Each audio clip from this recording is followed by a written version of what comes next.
everyone, Charles Watts here, the Arsenal correspondent at Goal, joining you on match day. The day has finally arrived. Big night for Arsenal as they take on Slavia Prague in the first leg of their Europa League quarter-final. Given what's gone on in the league, given what happened at the weekend against Liverpool, make no mistake about it, this is a big match for Arsenal and for Mikel Arteta. Get this wrong and the pressure is only going to increase, the spotlight is only going to increase, the criticism is only going to increase. So there is very little room for error tonight.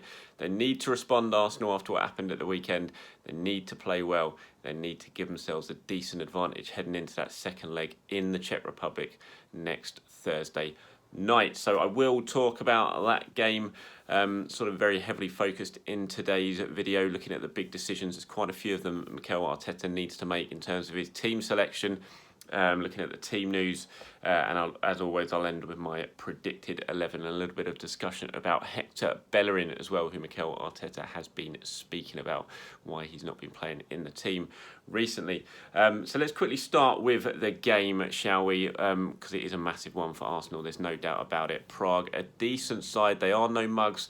20 games unbeaten now for Prague, winning 15 of them, drawing 5. They've only lost 3 games in all competitions this season, unbeaten in the Czech League since the start of the campaign, just 3 defeats, 1 coming in the Champions League knockout game at the start of the season, in the qualifying round, and then 2 defeats in the Europa League, one of them to Bayer Leverkusen, which was their last defeat. I think that was in December. They got beaten 4-0 in Germany.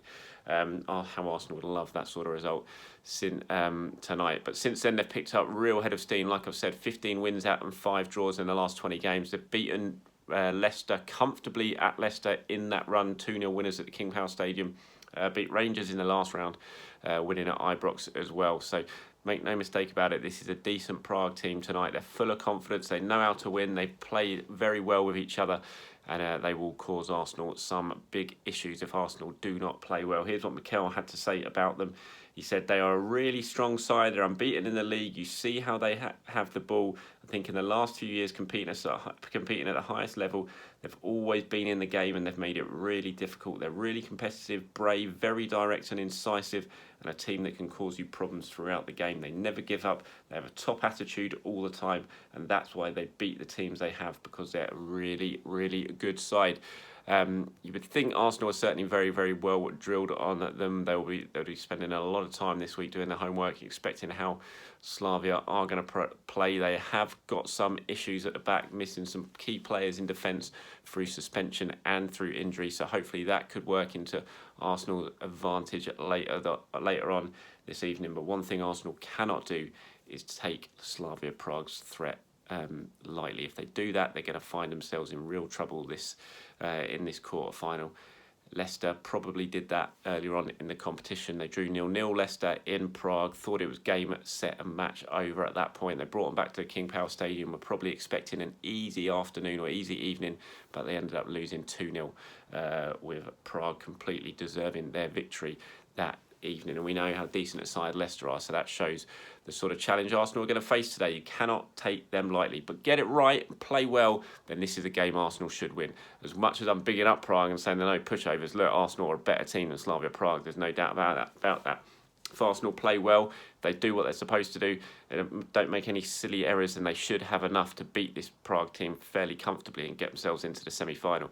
The only issue is this is Arsenal, and we know that Arsenal don't always do things the easy way, and they don't always follow the script that we expect them to follow. So it's just going to be a case of doing the right things, playing well, cutting out the silly errors, not underestimating Prague. If they do that, then they should have enough to get this tie put to bed and set up a semi-final against Zagreb or Villarreal in the semi-final. Right, before we talk about the sort of big decisions Arteta is going to have to make in that game, I just want to talk about Hector Bellerin. Not been in the side recently. Callum Chambers has come in right back in the last couple of league games, played against West Ham before the international break, played against Liverpool after the international break. He started up at Burnley a few weeks ago as well. Cedric's been playing. We're not really seeing too much of Bellerin at the moment. Obviously, we know that there's a good chance that he may well leave this summer. That's going to be a decision to be made if a decent offer arrives. He's been here a long time, Hector. He and the club, you feel, are at a stage now where they both think it might be best time to move on Arsenal can get some money in, Hector can get out, find a new club, and reinvigorate a career that has somewhat stalled, certainly since the injury, where he's been struggling to get back to the sort of form that he showed before he did his knee against Chelsea. But Mikel was asked, why is he out of the team? Are you preparing almost for life without Hector? He said, no, it is because the decisions we made, and he's played a lot of games this season, much more than he has in the past 2 seasons. Sometimes we need to rest him, sometimes we need to give others a chance, like Cedric and Callum, who in recent weeks has been completely free to offer something different to the team. But Hector is fully fit and available and in contention to start games. So they're basically admitting there he's been fit and available, but he's not been picked. And I think that says a lot. I think Arsenal are beginning now, and under Mikel as well, they're beginning to move away from Hector ahead of the summer, when I wouldn't be at all surprised if Hector moves on. But like I said in the last couple of videos when I've spoken about Hector Bellerin, it all depends on what sort of offer arrives. Arsenal aren't just going to give him away. He's still got a couple of years left on his contract. He's still young. He's a Spain international. He was in the Spain squad earlier this season. So it needs to be a decent deal for Arsenal, and it needs to be a decent deal for Hector, because he's very settled in London. He likes London. He's not just going to go anywhere. So maybe if Barcelona do come knocking and see if he wants to go back to the Camp Nou, that would be one that I'm sure would appeal to him. PSG, who were interested last summer, again, I would say that would be a move that would certainly interest Hector Bellerin. We all know what Hector likes to do off the pitch. I think Paris would suit him very well, as would Barcelona. So it's all a case of getting a right deal for Arsenal, a right deal for Hector, and then seeing if things can move forward in the summer. But I think what we're seeing on the pitch at the moment certainly shows that Arsenal and Arteta are beginning to sort of plan for life without Hector Bellerin at the club.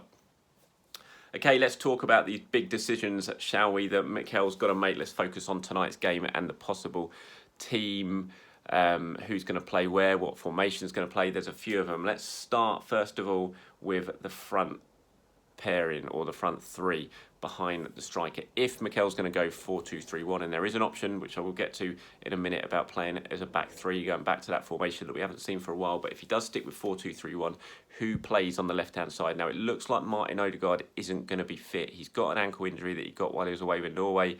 Did play against Liverpool, but he's been struggling. It didn't look like he was at training yesterday. Mikel's saying it was touch and go whether it'd be available for the match. It didn't look like he was in training, so you would think he's unlikely to feature, and that would mean Emil Smith-Rowe, who is back fit, who did train yesterday, playing as the number 10. So then you come to the big decision for Arteta, who plays on the left. In the last couple of games, we've seen Aubameyang over there. It hasn't worked. He's gone back to that experiment almost, Mikel, of having Orba on the left, one that worked so well last season, but it hasn't worked this season. In the last couple of games, it's been really, really poor. So what does he do, Mikel? Does he stick with that? Does he give Orba another go over there? Or does he bring someone else in? You can play Willian over there, but for me, you can certainly play Gabriel Martinelli over there. Now, Gabriel Martinelli has certainly waited patiently for his chance. At least he started to come on the last few games and make an appearance on the bench, which is good, positive sign. But he certainly waited a long time for another Arsenal start. I think the game against Manchester United, when he only made it to half-time, was his last start for Arsenal. And for me, this feels like a real big opportunity for Martinelli to stake his claim. Aubameyang's been poor. He doesn't really warrant a place in the team at the moment. If Mikel always talks about, that he picks the team on what he sees in training and what they're doing on the match during a game, well, let's face it, Aubameyang doesn't really deserve to be in that team at the moment. His performances haven't been good enough.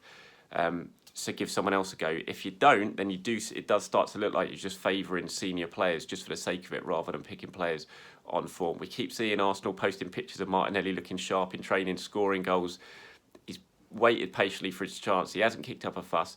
Now it's time to give him his opportunity. So for me, that's one of the big decisions Mikel is going to have to make today. Who plays on the left if you play 4-2-3-1?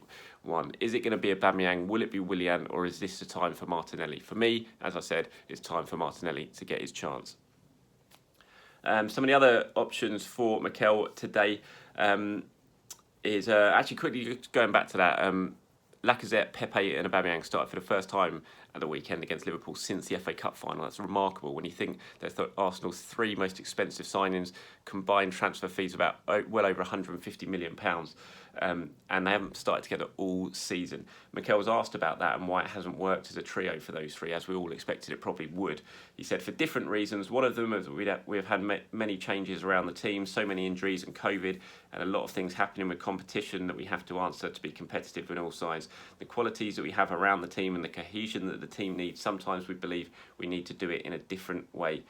The connection comes with 11 players on the pitch and how they create the cohesion, the fluidity. Against Liverpool, it did not happen, but that was not because of that trio, but because of all of us. It's not good to put individuals up for criticism, he means there. So that's why he doesn't think that trio has worked too well yet this season. Some of the other options for Mikel today: who plays at left back? Obviously, we know what's going on with Kieran Tierney. That's been announced 4 to 6 weeks out for Kieran Tierney. Season in doubt, really, for him now, given there's only 6 weeks left of the season. So what happens at left back tonight? Do you just play Cedric over there, keep things as you were, basically stay with a 4-2-3-1, just move Cedric over to the left-hand side as cover for Tierney? Or what do? Do you play Bukayo Saka there and then take him out the front three and perhaps play Nicolas Pepe on the right wing? Or do you even go to a back three and have wing-backs with Saka as a left wing-back and Cedric as the right wing-back, and then maybe a back three of Holding, Mari and Gabriel? So plenty of options there for Mikel Arteta to cover for Bukayo Saka. Obviously, it'd be much more ideal if Arsenal had a decent out-and-out natural left-back. Joel Lopez, interestingly, did train with the team yesterday. He's obviously been playing with the under-23s a bit this season, still pretty young, came over from Barcelona a few years ago. He is a left-back. It was interesting to see him training yesterday, but I highly doubt that he's going to get thrown into the starting 11 tonight. He might be on the bench, but I can't see there's any way he's going to be on the starting 11. So it's the option of Cedric on the left, Saka on the left, but then what does that do for your attack? Or going with the back three and moving Saka into a sort of more wing-back role where he's doesn't have to worry too much about defensive capabilities because he's got that extra centre-back covering on the left-hand side. As always, let me know what you think Arsenal should be doing there. In terms of team news, I've covered a little bit of it in this video already, but yeah, Martin Odegaard didn't look like he trained yesterday. He's struggling with that ankle knock he picked up against Norway, so he is a big doubt. Better news, Smith Rowe and Xhaka and Saka all took part in full training again yesterday, so that's great news. They would all, you expect, would certainly feature tonight now. Obviously no Luiz after he's undergone surgery, and obviously no Kieran Tierney as well, which is certainly a big blow not having Kieran Tierney. But it certainly does bring a lot of options for Mikel when you look at what sort of starting 11 you could do today. Like I said, is there going to be a back three? I don't think there is. I've seen a few people saying they think it's going to be a back three. I'd be surprised at this point, with very little time to sort of work on it, if Mikel suddenly goes back to a back three. Say Arsenal had a completely free week and were working towards the game at the weekend, then maybe they would have done something like that. I just think he's going to stick with it for now, certainly, and just I think the most likely option is we're going to see Cedric move over to the left-hand side, and I wouldn't be surprised to see Bellerin come in at right back in the back four, with Cedric covering at the left-back position. So sort of looking ahead to what I'm expecting to see today in terms of my predicted 11. Now, remember, this isn't anything based on information I've got from Arsenal, and this isn't what I want to see Mikel Arteta do.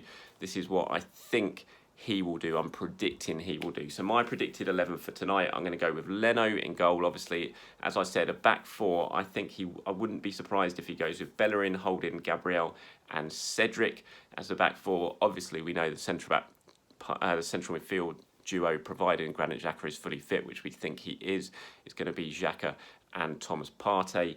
And then what I think he'll do, I think Saka will stay on the right-hand side. Smith Rowe as number 10. I've got a sneaky feeling he's going to go with Aubameyang on the left once again and Lacazette up front. So my predicted 11 for tonight: Leno, Bellerin, Holding, Gabriel, Cedric, Xhaka, Partey, Saka, Smith Rowe, Martinelli, Aubameyang.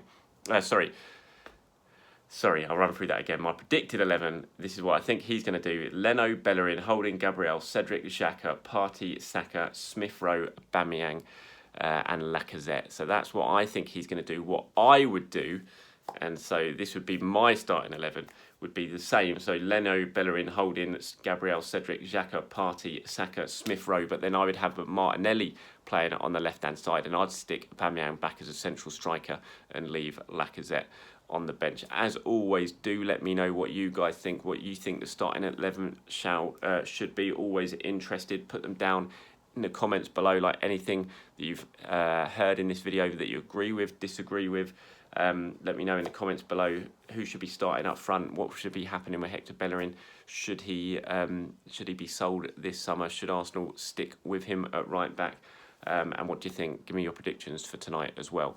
I'm not sure I'm going to be able to do a live broadcast tonight of the warm-ups and reacting to the team news. I will try if I get to the game in time, but I think I'm going to be get into the game a little bit late today. I'll get there ahead of kickoff, but I'm not sure I'll get there in time to be able to do that broadcast because I've got to wait for my wife to finish work and then jump in the car and speed up to the Emirates to make sure I get there in time for kickoff. So it might be a little bit of a struggle, but you never know. I won't rule it out completely. We'll wait and see. And if I can, I'll try and do my usual player ratings after the game. But as always, if not, I will come on tomorrow morning and do a much more in-depth look at what has gone on and hopefully celebrating what has been a good night for Arsenal, a good win for Arsenal, and one that sets them up very, very nicely for the second leg in Prague next week. Until then, everyone, have a very good day.